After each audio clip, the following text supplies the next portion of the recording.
Thank you for joining the second annual Careers, Life, and Yale Career Transitions webinar, co-sponsored by YaleWomen and First Gen Yale.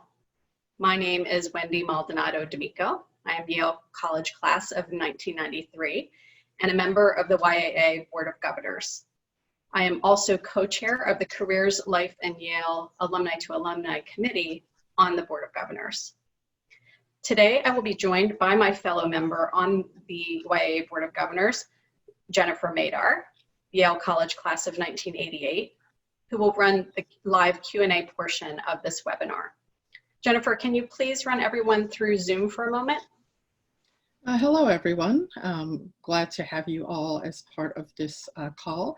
I have a feeling, and given the events of the last month or so, many of us are more familiar with Zoom than we would like to be at this point, but just a few tips.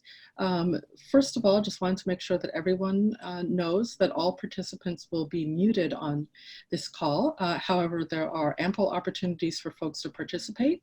You will see both a chat button and a Q&A button on your screen. Feel free as part of the chat to talk to fellow participants and share any thoughts that you might have about what we are discussing. However, if you do have a question for the Q&A, we ask that you put it into the Q&A box, because otherwise there's a very good possibility that it might get lost amid all of the chat, and we would not want to do that. We want to make sure that everyone has an opportunity, time permitting, to have their question addressed. So that's my quick Zoom tutorial. And again, thank you for joining us. Excellent, thank you. And just a reminder to everyone that this webinar is being recorded and it will be shared online via Yale channels as well as on Facebook after the webinar. Okay, so let's get started. So today I am delighted to introduce our moderator for today's session, Kameka Dempsey, who is Yale College class of 1999. She is the founder of her own firm, KD Leadership Strategies. Kameka Dempsey is an executive coach, speaker, and consultant. She advises C-level executives and diverse leaders in Fortune 500 firms and startups.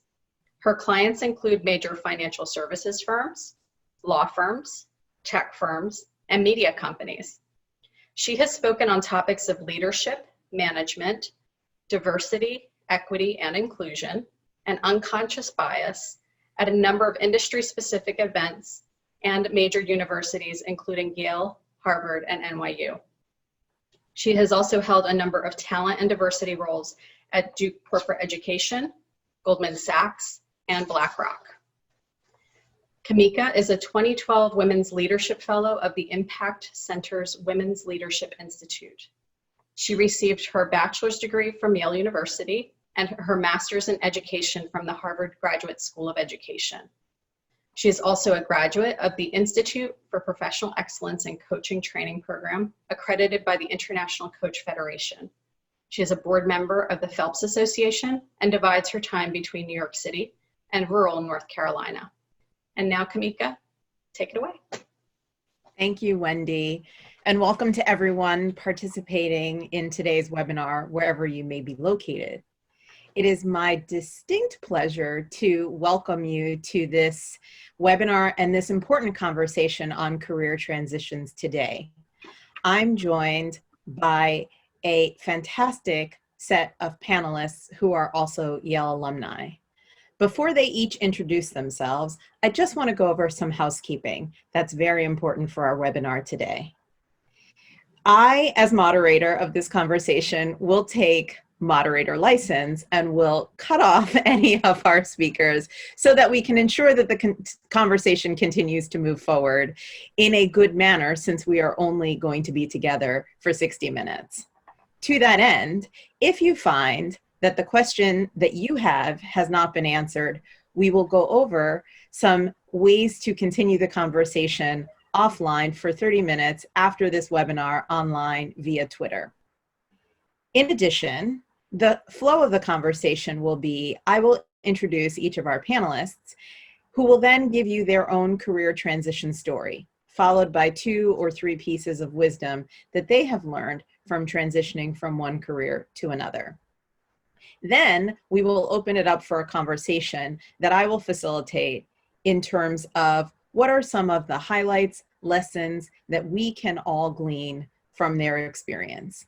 And lastly, my colleagues will be fielding your questions, and then we will have open Q&A to hear from you. As Jennifer mentioned at the beginning of the webinar, you can enter and submit questions that you may have that you would like to address to any of our panelists. Please do so by using the Q&A box at the bottom of your Zoom screen. With that said, I would like to get to our panelists and their inspiring stories. First up, let's hear from Jerry. Jerry, or Gerald, Jerry, as he likes to be called, Elias, is an author and a musician. Jerry, please tell us more about your story. Thanks, Kameka. For me, the key to any occupation, whether it's your current one or a transitional one, is to really find your passion in life. I was lucky enough to win a job as a violinist in the Boston Symphony at the exact same time that I graduated from Yale, and I was 22 years old. After 13 years of that, my family and I moved to Utah, where I became the associate concertmaster of the Utah Symphony, which was quite a transition in itself. You know, orchestras like the Boston Symphony or Utah Symphony, they play over 150 concerts a year. And after about 25 years, I had a feeling that at some point in the future, the thrill would be gone. There are only so many times you can play Beethoven's Seventh and maintain the enthusiasm. So before I got to the point where I was no longer passionate about an art that really does require passion, I started thinking about other career outlets that had always appealed to me. And I started delving into things like conducting and composing and writing. It was kind of the throw it against the wall and see what will stick philosophy of life. By 1997, I had taught in a lot of places around the world, in New Zealand, Australia, Japan, Italy. And I saw that there were some universal issues about playing the violin. So in 1997, I wrote a book called Violin Lessons to address some of those concerns.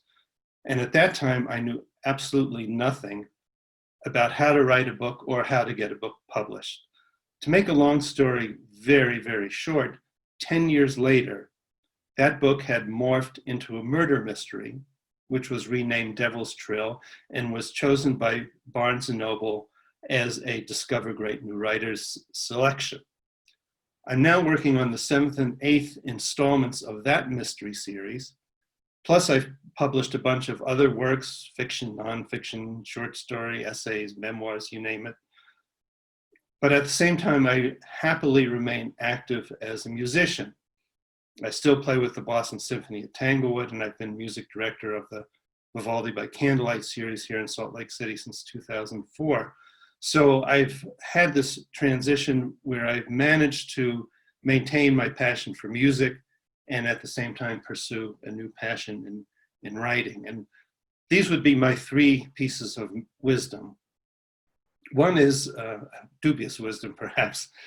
No matter what your profession, it will be enhanced by having the broadest experience and the broadest worldview. And for me, it was traveling around the world since I was a teenager, seeing how people around the world live and think. The second piece would be, don't define yourself by your current job title, which I find, way too confining. There's so many more interesting things in life, and everyone's such a more complex person than just their job title. So expand your horizons and don't be hesitant to do that. And the third thing is that, by definition, a transition is a gradual process. It's not building a wall between one thing and another. So start thinking about alternative life paths early and allow for as much overlap as you want or need. But don't be afraid to dive in. Go for it and see what happens. Great. Thank you, Jerry. I'm going to now turn it over to Dr. Sarah Lesko. Thank you, Kameka. I'm really excited for this conversation. I graduated Yale in 1991 with an MB and B degree. I don't know if they still have those, molecular biophysics and biochemistry. And after teaching and coaching high school, I then went to medical school and kind of got on that train where if you get on the medical train, you can kind of ride that all the way to retirement if you don't get off of it. I had a pretty typical course. I did have 2 children in med school and had one right after completing my family medicine residency.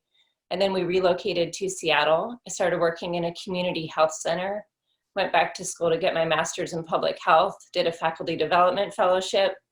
And after that, was doing a combination of working in a community health center, precepting medical students and residents, and consulting for a nonprofit health insurer in Washington State, and also doing some health services research. So pretty combo approach to family medicine, but I would say I was still trying to find my thing. In 2010, I started running again, and after about a 2-decade break. And I met someone on a run. Her name is Sally Bergeson, and she's the founder and CEO of YAA, which is a feminist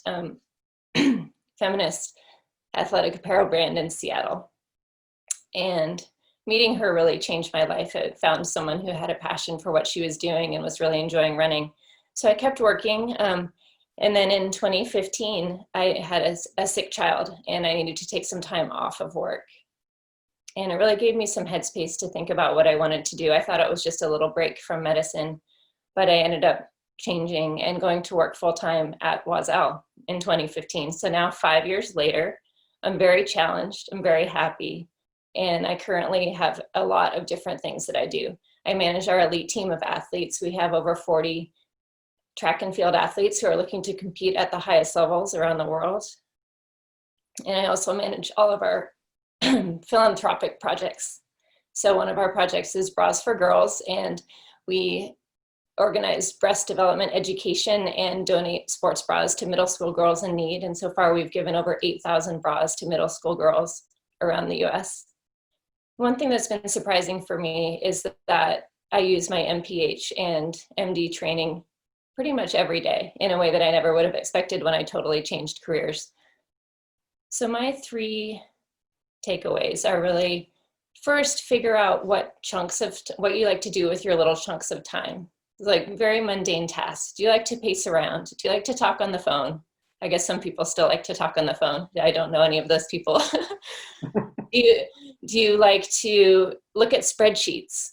You know, whatever you like to do, make sure you incorporate that into your day-to-day job, or else it will become a grind. For me, I'd realized that I really love to talk and think about women's athletics. And I also love to spend time outside moving my body. And those 2 things were missing from my job. The second thing is that life can be in phases and you don't have to do everything all at once. So it's okay if for a while your career is you're supporting your family, you're providing health insurance for your family, you're doing all of those practical things. That's great. And you don't need to worry about having all of your passions fit in with your job at the same time.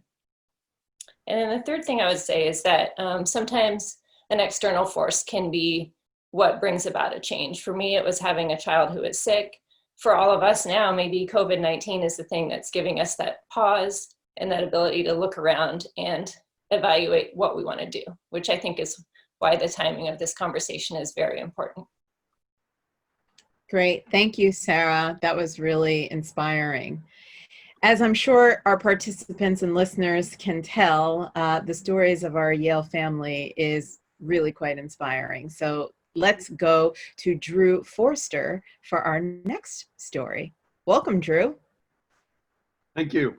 As a member of the class of '95, we are unfortunately missing out on our 25th reunion next month. But basically over my 25-year career, I've had 5 major positions of building something from scratch and then moving on to something new. So I started my career as a high school Spanish teacher in Metro West Boston. I was Senor Forster for 4 years and then switched gears to go into ministry with the Salvation Army. to establish a campus ministry. The Salvation Army found that young people growing up in the organization and the church were not connecting when they got to college. And so I built an infrastructure that would keep them connected, did that for 5 years, very much enjoyed it. And then my next role, I think, is really where my career transitioned, because it was as the program and development manager for the Salvation Army Ray and Joan Kroc Core Community Center, which was a result of a $1.6 billion mega gift from Joan Kroc, the wife of McDonald's founder Ray Kroc.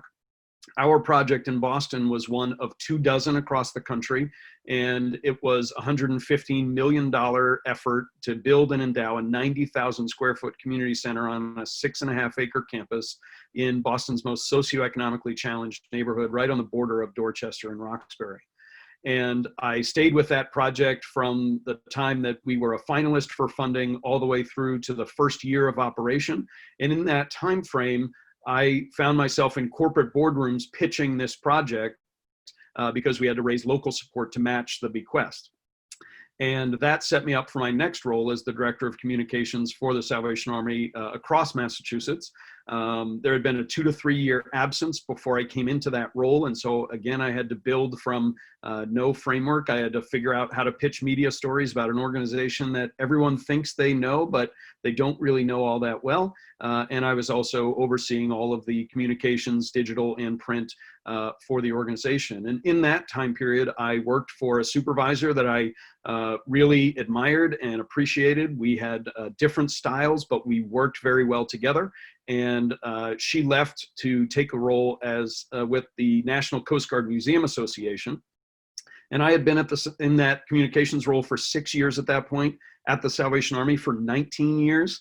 And I really felt like I had topped out and needed to move on to find a different challenge. She and I had been open with each other about our transition plans, and she gave me a call not too long after she arrived there. And so for the last 2 years, I've been the Director of Communications for this effort to build a national museum for the Coast Guard in New London, just an hour east of campus. My 3 pieces of wisdom would be ready to recognize you've topped out in a position. When you are no longer as challenged or as invigorated by the position as when you started, it might be a good time to look for a transition. Follow excellent leaders whenever and wherever you can. Danielle was the reason that I felt confident to leave this organization I had worked for almost 20 years. And then beware the golden handcuffs. And the golden handcuffs can be a company that you've worked with for a long time, or it could be an industry that you've worked in for a long time where you are very comfortable, you have free reign to do what you want, but you're no longer as challenged as you used to be. Beware those golden handcuffs and make the move. Excellent. Thank you, Drew. Really appreciate you sharing that. And what I'm hoping that our alumni are seeing on this webinar is that all paths are not the same, and they are not necessarily something that goes in a straight line from point A to point B, but in fact might take a couple of twists and turns along the way, such as Drew shared with us just now. And our last panelist that we will hear from today is Deva Content. Deva, welcome. Thank you so much, Kameka. So when I graduated in 2010 after the financial crash with a degree in French, I was so grateful to have a job lined up at this big financial firm, right? It looked great on paper, but honestly, I really wasn't fulfilled. So I decided to take a leap of faith to a small nonprofit. And my goal was really to do something meaningful. But I ended up gaining a lot of new skill sets while I was there. I was published in a veterinary journal of all things. I learned technology, project management, leadership, and it ended up that when the time came to transition again, I was able to take all of that I had learned, seek formal project management certification, still take some of that time to travel, learn about WordPress and sustainable farming, and flex my French degree. But having all of that knowledge that I wasn't even expecting to gain, I was able to parlay that and get back into the workforce at a much higher level. So now I work for Disney, managing the integration of 25,000 domain names from Fox as part of the company's largest acquisition in history. So what initially seemed like a financial sacrifice to do something that had meaning to me actually opened up a whole new slew of professional possibilities for me as well. So now going on my third unexpected career in 10 years, there are a few things that I would recommend. So first of all, focus on fit beyond job title. You know, you may have skills gained in unofficial roles or volunteer positions, even personal projects that you've worked on. And a lot of those things can fill professional gaps and show employers how you can succeed in a new industry. The second thing would be to take inspiration from those around you. So if you have colleagues or partners who are doing interesting things, or old connections who can give you advice or maybe feedback and reflect some of your skills that you may not be aware of. And third, to ask yourself not just what you'd like to do, but what you'd like to be learning. So that might mean taking a lateral move, or trying something at a smaller company for a while, even just taking on a new project in the position you're already in. But those things for me have been such a great chance to bulk up on skills and really explore new interests that can open things up for future roles that may end up blossoming into a career you didn't even expect.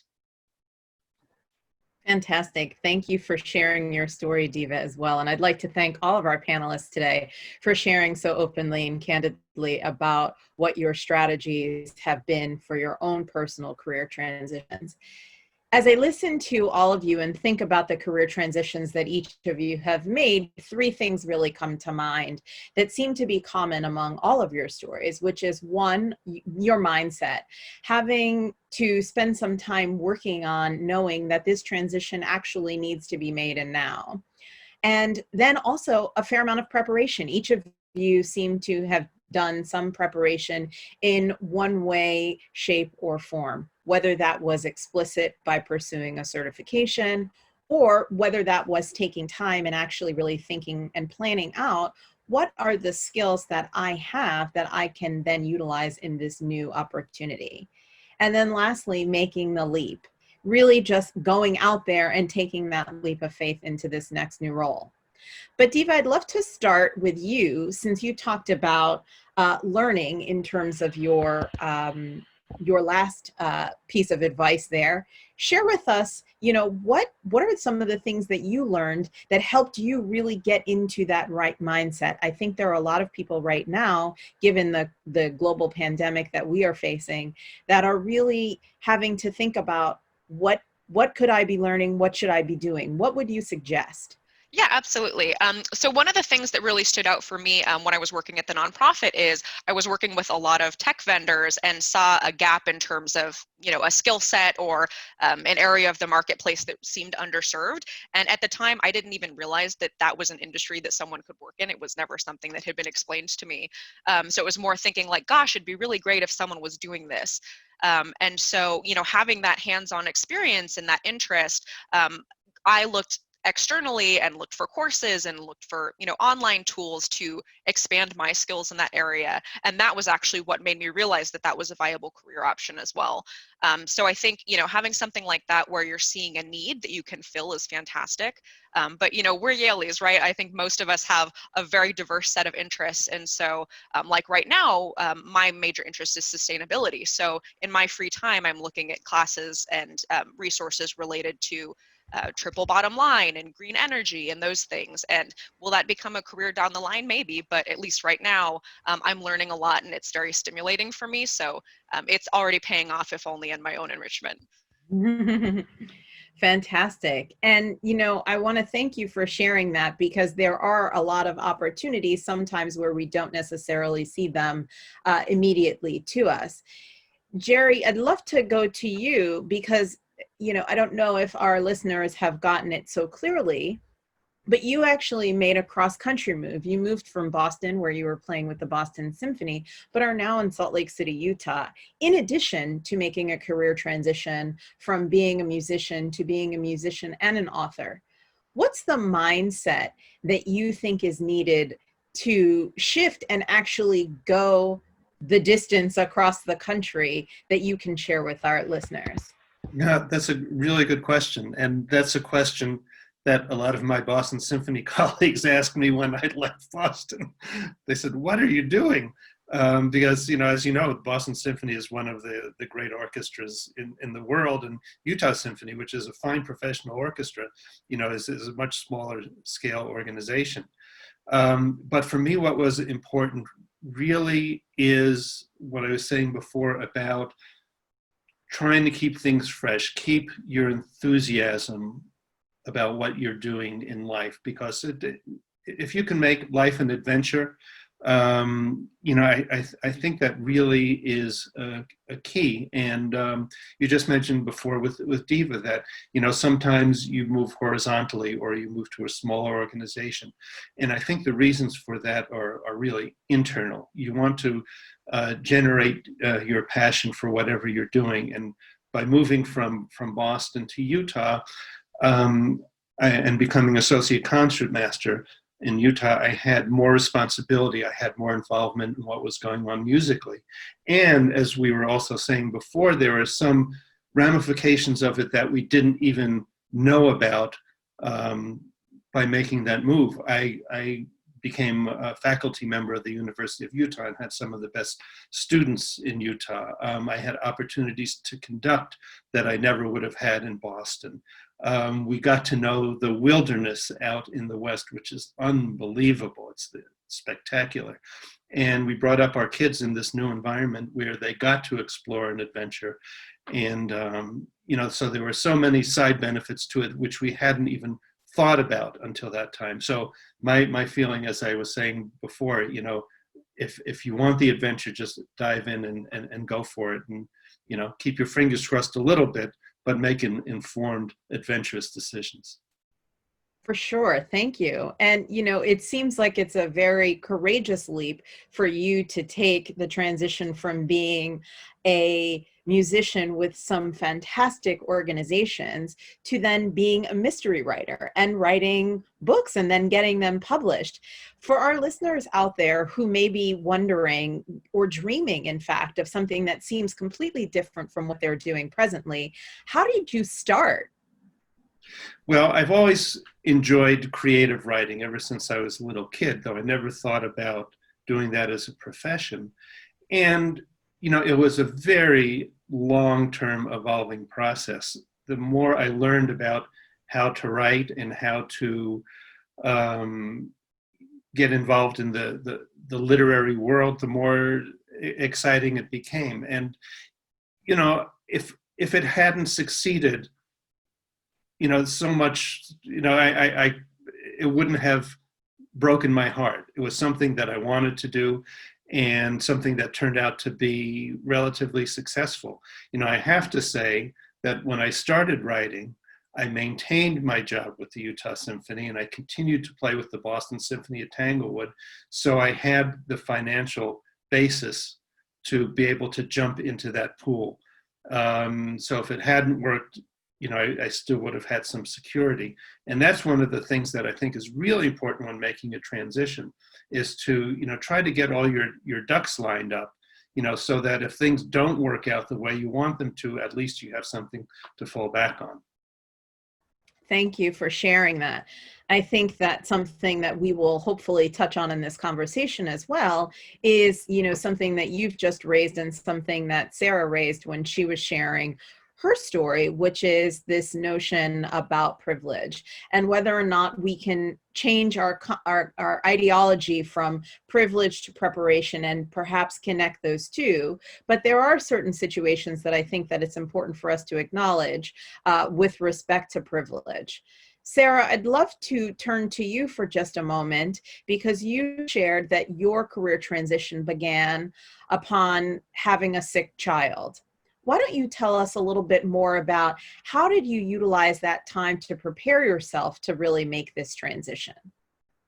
I would say it wasn't really a conscious process, but more just a mechanism for understanding my own self-preservation, and then really a desire to maximize kind of happiness. As you talk about privilege, I was in a very privileged position. My partner had helped pay off all of my very substantial medical school debt. So I didn't have medical school loans at that point that I was still paying off. And I also didn't need to provide health insurance for our family with my job. And so I really had that flexibility. So when I was when I had that time away from medicine to consider, it was really the idea of like, okay, I'll go back when I'm ready. And after a few months, I just realized that I wasn't going to be ready for maybe forever. And so then at that point, I really leaned into the things that I was enjoying, which was working with YAA. And so I just made the leap and went over, and, you know, it's been wonderful. Great, thank you. And Drew, I'd love to ask you, as you were making your transition, you mentioned following excellent leaders, and you mentioned following a leader who was an excellent leader. What kind of feedback were you getting in your performance that helped you to know, A, that you were really building new skills, and this would be the leader that you should follow? We had a terrific relationship, and certainly my annual evaluations reflected that. But she was the kind of leader who I would get daily feedback from. I'm the kind of person who would rather hear the good, the bad, and the ugly from a supervisor, not just be in a comfortable sort of, hey, things are going good. I want to know where I'm not reaching the mark so that I can address those areas. And I mentioned before that we had different approaches. Often it was her different perspective that made me better at doing my job. And so we came to have this trust relationship where I could take that feedback and be a better performer. I think, you know, that really, it was the trust in those feedback areas that we had. Also, I think it's pretty rare when a supervisor and an employee are both looking to transition that they're actually open with each other about it. I find a lot of people don't want to talk about transitions, and obviously, you know, it can impact job security, but if you have somebody that you trust, I would say be open with them that you are looking to transition, because as they're looking, they may see something that works for you. That really is the networking aspect of this. Great. I think that's a really important point in terms of networking, but also in terms of how to get feedback. If you're in a situation where you may not be getting feedback as readily as Drew was in his role, perhaps you can think about what are the ways in which you can empower your manager and or your leaders in your own organization to be providing you feedback that actually helps you to prepare for any transition that you might be making. Drew, I'm going to stick with you for a moment because a number of your transitions have included roles that seem very different from the role prior. Thinking about going from being a teacher to serving in the ministry. How do you orient yourself when a leap like that?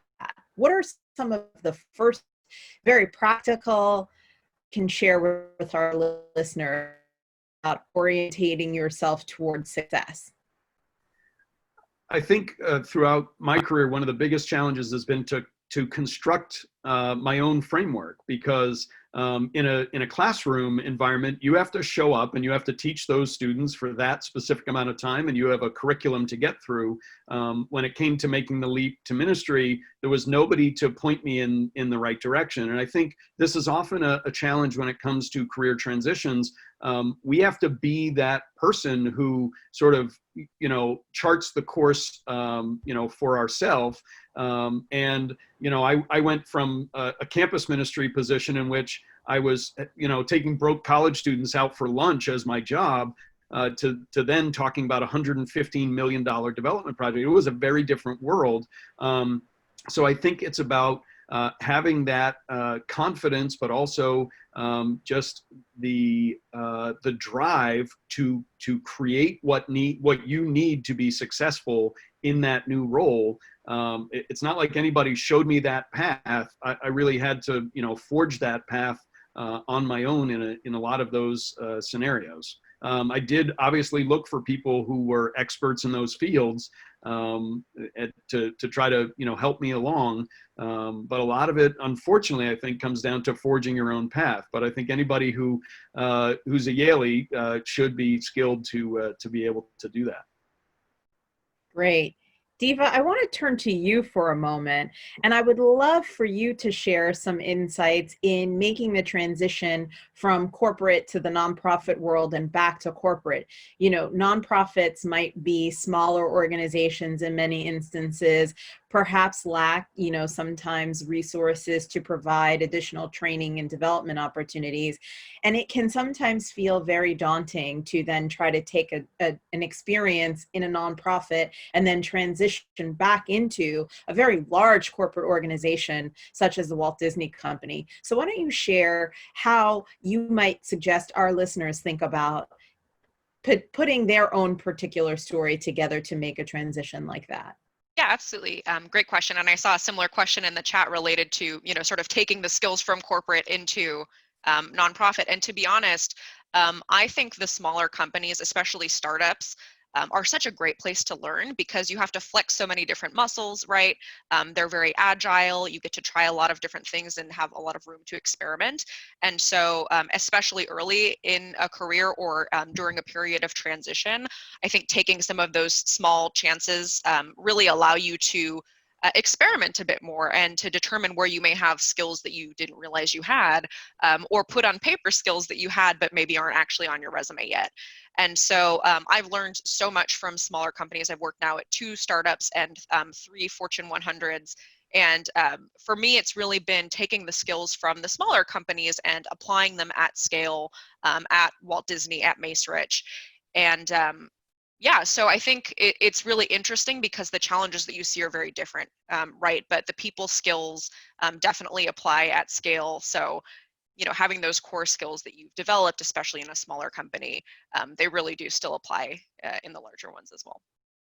Thank you. And Sarah, I'd love to ask you a little bit more about how you go about getting feedback in a startup organization, making a transition from being a physician where you're actually dealing with patients, and obviously the feedback mechanisms are very different from a small startup. So how do you know, and who do you go to when you need advice, when you need help, and when you're trying to figure it out?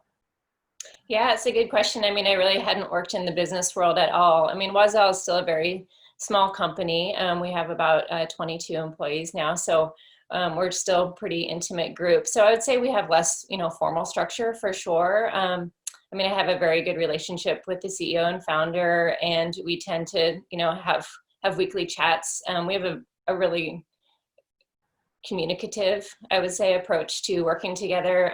It's very non-hierarchical. So, you know, I think that for me, it's just been a matter of really being open to developing those productive relationships with everyone who works there. And so that's been pretty seamless. The other thing that's been a challenge is that I didn't really have any skills that prepared me for what I was doing, or any hard skills that I knew of. And so I really just had to rely on my ability to know that I could learn something quickly, whatever it was. So, you know, I'd have to teach myself HTML coding because I had to fix something like right that day. So the great thing is that YouTube has everything. And so if you need to learn something, just go ahead and put it on your resume and just YouTube it. By the time you get to your interview, you'll be all set.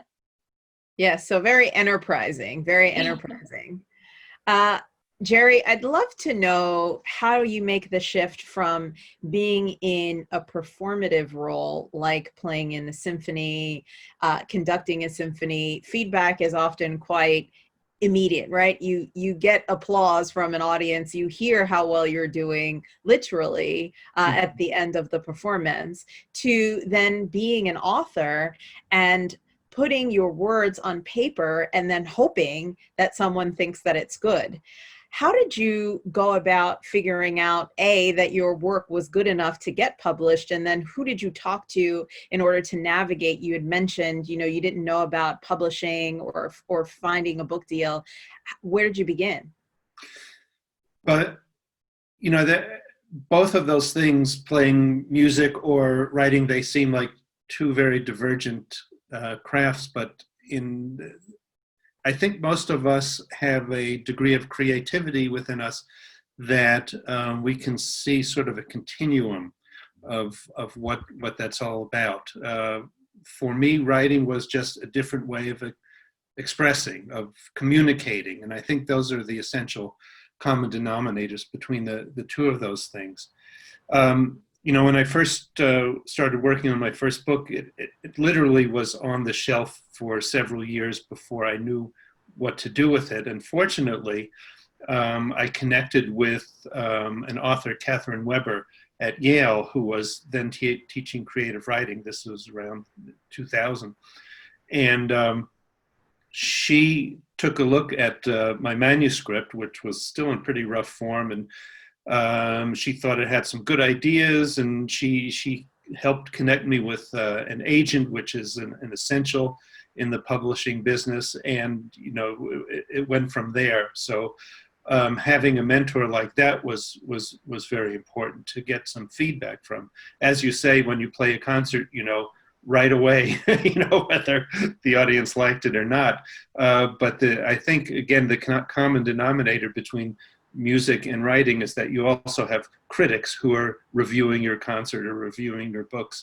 And I had gotten used to, well, mainly good reviews for my music, an occasional negative one, but you learn to take those things with a grain of salt, and you just learn from it, just as you learn from an audience's reaction. So it was an ongoing process and a refining process. And, people say, boy, you had so much patience to take 10 years to write your first book. And I say, well, look, I'm practicing the same Bach sonatas now 50 years later that I was when I was a teenager. So for me, 10 years was not a very long time. It's all part of a learning process and a creative process. And I think that's the most important thing about it. Fantastic. We're really getting some fantastic nuggets from each of you. I appreciate that we have over 500 participants on our Zoom webinar right now, and certainly we have a number of questions in the Q&A, and we won't be able to get to all of them, but I'd love to transition to some of those questions. I know that a number of Yaleys probably are being faced with a variety of different circumstances given the global pandemic. People may not feel the luxury of time and or preparation to make a career transition. A number of organizations are furloughing employees or downsizing, and so want to take the opportunity to look at some of those questions and see if we can share some advice and wisdom from our panelists. And then again, as I mentioned, we'll be able to continue this chat on Twitter after it concludes at 1 p.m. So I'm going to turn it over to Jennifer, who has been graciously monitoring our Q&A. Can you share with us our first question, please, Jennifer? Sure, absolutely. And I will say we've had so many amazing questions come in, and wish we could answer them all, but we'll certainly collect them all, and so we can hopefully get back to folks with answers if we were not able to touch on questions. So the first question, which Kameka, you actually teed up pretty nicely, is folks are having concerns about pursuing career transitions in the current environment. So the sum really is, what advice would you give for alums who are currently anticipating or experiencing job loss because of the pandemic? And any thoughts on how to help folks connect virtually? So, Sarah, I'm going to pitch this one to you first. I know we chatted a little bit in our prep about this, so I would love to hear some of your thoughts. Yeah, absolutely. I mean, definitely there's a pragmatic part to employment, right? And so your needs are going to be different. And right now I would say, if you're in a situation where you need to keep the job you have, like, that's great. And you can stoke your passions on the side, and you can just build that knowledge of the things that you really enjoy in your time away from your job. I'll share one of my children, my middle son graduated from Yale last year and found himself unemployed with the pandemic, and is packing groceries at an Amazon warehouse near Seattle. And, I'm proud of him for having a job, and it's certainly, I know he's learning some good things for later that he'll carry forward. And so there's really no, there's no necessity to try to be having the perfect job during this time. That's far too much stress for anyone. Just try to get through the day and try to take care of the things you need to take care of. But I would say, don't feel bad about stoking those passions on the side. The things that you really enjoy are going to stick with you. And so it's okay to spend time working on those and working on those with your connections. You know, I mean, I've found a great way to reach out and find people who enjoy the same things that I do is actually on social media. So for all of its downsides, you can connect with people who really have the same passions as you, and you never know where that will lead. Absolutely. I think the social media recommendation is a great one, particularly about the connecting virtually. I find that a number of people have engaged in some very useful and productive conversations online on platforms just like Twitter, where it feels very conversational and you never really know where a conversation can lead you down the line. So for our next question, Jennifer. Yeah, so the next question that a lot of folks had kind of ties a bit again into what we're talking about. It's about us having a sense of security. So many folks are wondering, how much did financial security or a lack thereof play a role in the panelists' choice and confidence to leap into new options?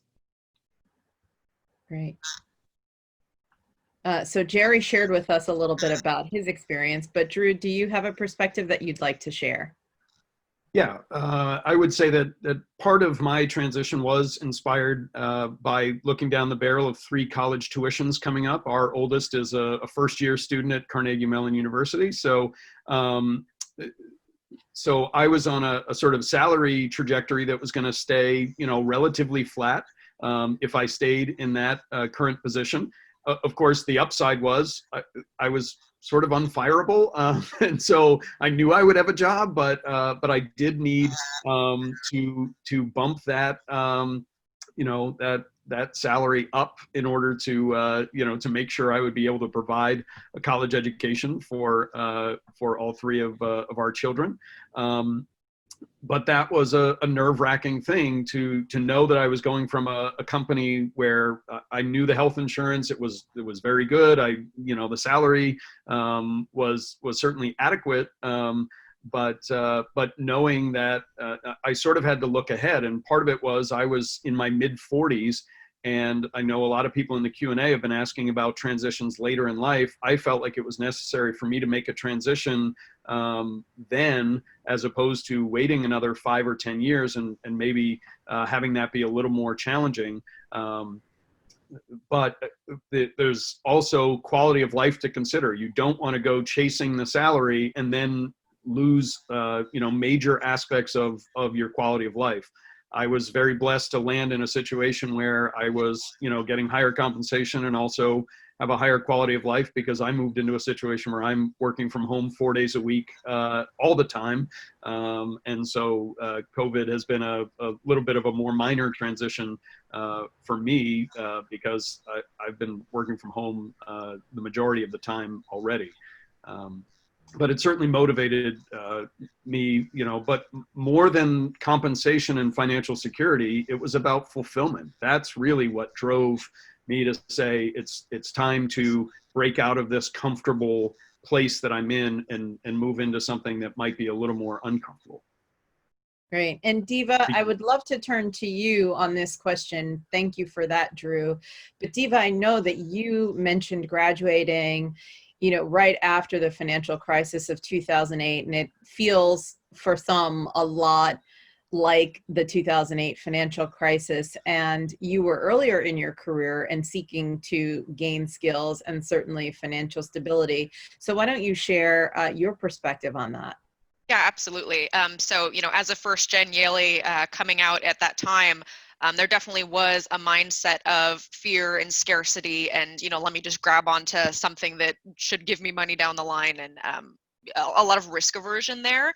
And I know for me, had I been in the same mindset and not had the job under the belt already, I probably would not have had the confidence at that stage in my career to, you know, pursue something that was really a passion for me. And so I think, as Dr. Lesko mentioned, you know, it's okay to just have something that's good enough, and having that level of stability can enable you to expand your horizons, right? It's that hierarchy of needs. So now for me, you know, to contrast that to the time where I took a little mini vacation after the nonprofit, at that point, because I was in a very different place financially, I had more flexibility to look for things very strategically, right? And use some of that like independent coursework that I'd done previously and connections that I'd made to make a choice that was, you know, very on paper what I wanted to do next. So I think it would be naive to say that, you know, the money isn't an issue, right? But it's okay to have something that's just good enough, but we don't want to abandon looking for something that could really bring us more fulfillment or bring us more down the line. So what I'm hearing from both of you is really, it's a matter of taking stock of your personal situation, assessing where you are and what your needs are. And those might vary from time to time. So for our listeners, depending upon your circumstances and where you are in your career trajectory in your personal life, you may make a different decision. Some of our listeners today may be facing some dire situations where there isn't a whole lot of time to prepare and to plan. And so therefore it's okay right now to make a decision where you can perhaps just gain skills, perhaps just get a paycheck. I think the elephant in the room that we're not necessarily discussing is the pressure that it can be to, whether that's internally provided pressure or externally provided pressure, to be a Yale alumni and feel like you have to have it all together and that you have to have it figured out and you need to have the plan.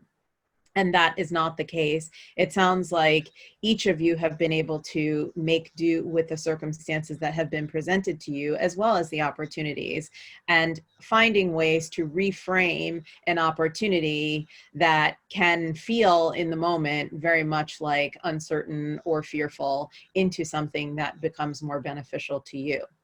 Jennifer, what's our next question? Yeah, we have a lot of questions that are tied, that can basically be summed up as, what if I want to make a career change, but the potential employers don't see me in that role because they are attached to my present title or they're looking for someone with a very narrow skill set? How do I overcome that particular hurdle? Drew, any stories that you would like to share to that question? I really think this comes down to applying with a resume versus working your network. The network is the proven way to get yourself into any new role, whether it's a career transition or doing, you know, something similar to what you're already doing.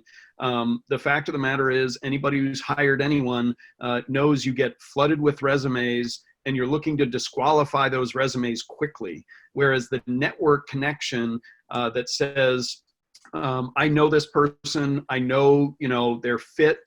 Deva mentioned the fit situation prior.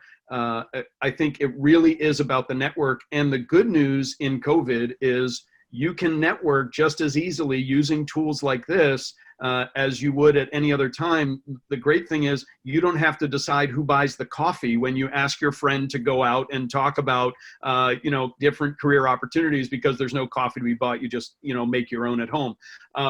So I really think what that comes down to is the person who knows you better and the person who you can explain more than a two-dimensional resume and cover letter, you know, what your passions are, what your abilities are that may not line up to your job title. It really is about that person that knows you, or even somebody who you know because your kids play soccer together, or whatever that connection is. It doesn't have to be super deep, but you're getting in to talk with that person for a half an hour, and then they become part of the agent for your search. So it's not just you by yourself anymore. You have this team of people around you that is engaged and invested in your transition. And if they hear of something, they reach out to you. And then you can do easy follow-ups with social or text or that kind of thing. Hey, have you heard anything? Hey, we talked 3 weeks ago, that kind of thing. But you can do that just as well through a video conference setup as you could when we could get together at an actual Starbucks. Absolutely, for sure. And I think that, you know, what I would suggest from some of the experience that I've had with clients is thinking about the ripple effect of the network. Sometimes it's not the person that you're talking to who has the direct connection to the role or to understanding more about an organization, but in fact, someone 2 or 3 degrees from that individual. And so perhaps when you're exploring those conversations, be really open and candid about what are the types of opportunities and who might that person know, because perhaps it's not that you need to spend a whole ton of time with that individual, but perhaps you actually need to talk to 1 or 2 or 3 other people that they actually know. So always ask for someone to be connected to if the person who you're talking to does not have a whole lot of information about a particular role. The second thing would be to do a skills inventory, or something that I call a skills inventory, where you really sit down and you think about, well, what are the actual hardcore skills? In some areas, it might be technical things like you know how to use the Microsoft suite, or it may be that you do know how to do HTML coding, as Sarah shared earlier. But really stepping back and taking stock of those skills so that as people are having difficulty, you can help bridge the gap in their minds by sharing, look, this role calls for these particular skills, and out of 10 of them, oh, guess what? I know 12. And so therefore you can help reframe for them what they may not see. And the last thing that I'll share is about thinking about how you do and utilize people's time. So traditionally, you know, we've done things like informationals and job shadowing in the past when we could sit by one another. But people's first and favorite thing to talk about is themselves. So if you want to set up some time to talk to someone, find someone who may know or maybe in the kind of role that you're seeking, and then ask them about themselves. Ask them about what are the things that they did to get there. Ask them about what are some potential online courses that you might pursue that they did. I'm going to shift to Deva for just a second because she did mention project management certification, and I'd just love to quickly hear where that recommendation came from. Did you figure it out, and what was your path to get to that particular certification? Yeah, great question. So as I mentioned, you know, in any role, and Dr. Lesko did as well, I'm always looking for, you know, how can I do this better? Let me look online. Let me look at YouTube or lynda.com or just Google and see what's out there. And so, you know, having worked in project management unofficially through this nonprofit, it got to the point where I had some ideas about how things seem like they should probably be done to avoid, you know, such and such problems that we'd had. And so it really was almost an organic or a holistic process to say, you know what, I think that these are some things that are needed. Let me look and see if anybody else is doing it this way. And then from there came across this field of project management. Then, you know, once you've identified what that area is or what that skill is, Google is your best friend, right? You can look and see not just what's out there in terms of training, but what I really recommend is to look at either resumes of people who are in the industry that you're applying to, or you know, look at job descriptions, even if you're not applying at the moment, and see, like you said, what is that skill fit, right? What are the top 3 things that they're looking for? If the top 3 things they're looking for are, you know, marketing skills and data analysis and leadership, how can I bone up on each of those 3 things? And then, you know, is there a certification or an organization that's especially credible for one of those pillars? And then what can I do externally, whether that's a volunteer opportunity or, you know, a personal project or a side hustle to show some success in those areas if I don't currently have them in my, my existing professional role. But yeah, so I think, yeah, it's that combination of holistic and, you know, looking for what are the experts in that area. Thank you. And we have unfortunately come to the last 2 minutes of the webinar, so we're not going to be able to answer any more questions. But before I turn it back over to Wendy, I just want to say thank you to all of you who have joined us today and to all of my panelists. Gerald, Jerry, Elias, sorry, who is an author and a musician. Drew Forster, who is the Director of Communications at the National Coast Guard Museum Association. Dr. Sarah Lesko, who's the Head of Corporate Development at YAA. Deva Content, who is Program Manager at 21st Century Fox Domain Name Integration for the Walt Disney Company.